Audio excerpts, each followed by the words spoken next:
More young people are now opting for blue-collar jobs over a college degree.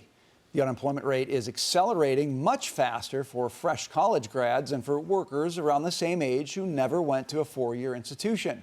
And many are realizing the crippling debt from college isn't worth it. 57% of parents say it's a major concern.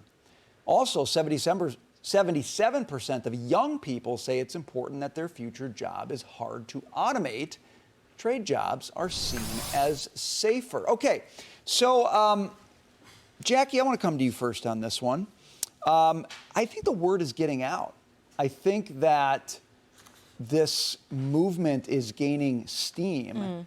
And I think more and more parents who would have reflexively sent their kids to college are taking a second look. I think when you think about the cost of a four-year degree, depending on what you choose to study and the value that you're going to get out of it, especially if you put yourself in debt to be able to do it, or in some cases parents are paying for it, that's money you could invest elsewhere.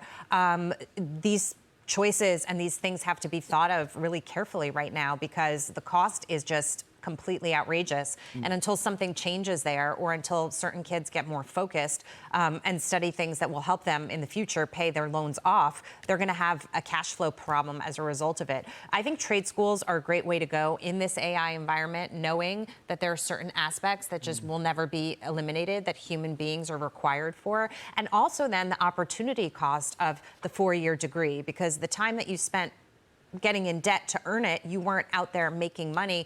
We had that one report, I can't remember who was doing it with the student, though. He was apprenticing, and he was going into more of a trade-oriented approach, and he was making money while he could have been in college not making money. Spending money. So, right, spending money. Getting in debt.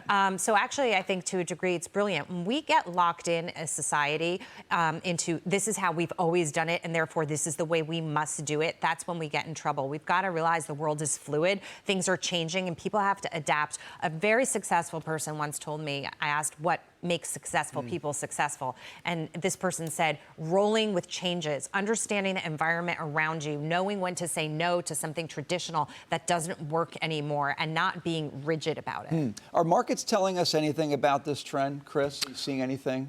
Well, I think, Jackie, you hit on a good point.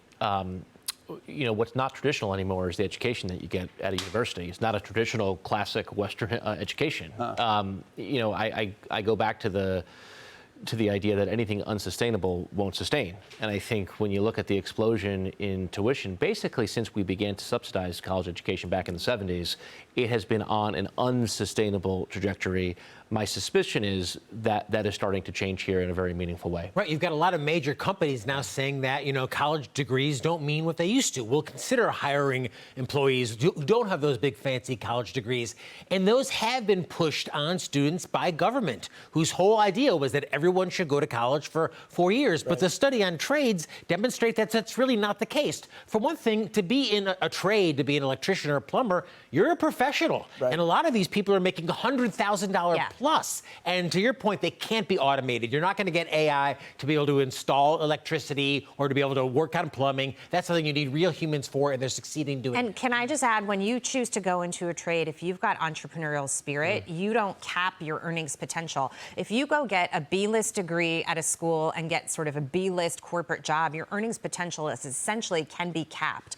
If you're an entrepreneur and you go into a trade, like you're an electrician or you're a plumber or you start your own HVAC business, the possibilities are endless. I mean, I know people within my community who are millionaires doing this kind of stuff that have done it the right way, and they don't look at it as a small one-man shop, but they build a little team and they grow and they continue to grow over time. And then you'll have capital to invest in other places, to invest in the stock market. For people who are complaining they don't have savings, they can't get in, they can't do it. These are all alternative ways to do it. Yeah, Dagan. These are the jobs that will be safe as the AI boom develops. And talking to one of the partners at Andreessen Horowitz, they have an entire practice that's focused on, it's called the American Dynamism practice, that invests in physical businesses, but it's those where you are an electrician, you know how to build things, you work and thrive in the physical economy. And also, there's something to be said for every day you produce something, that you aren't moving money for a living or working on consulting papers and projects, that you actually put something out there in the world. And when you go home to be with your family, it's like, okay, that's what I did. That's what I fixed. That's what I built. I looked at the list that the Wall Street Journal put out of the top universities, and that's how they've started rating these schools. And it's still Stanford and Yale were in the top 2 or the top 3. Babson was another one. I saw that. But it's how they prepare. They're rated on how well do you prepare these students for financial success in life. Wake Forest was barely in the top 100. Well, the fact you've got so many adults in their 40s, 50s, 60s still paying back student loans, I mean, Right. boggles the mind.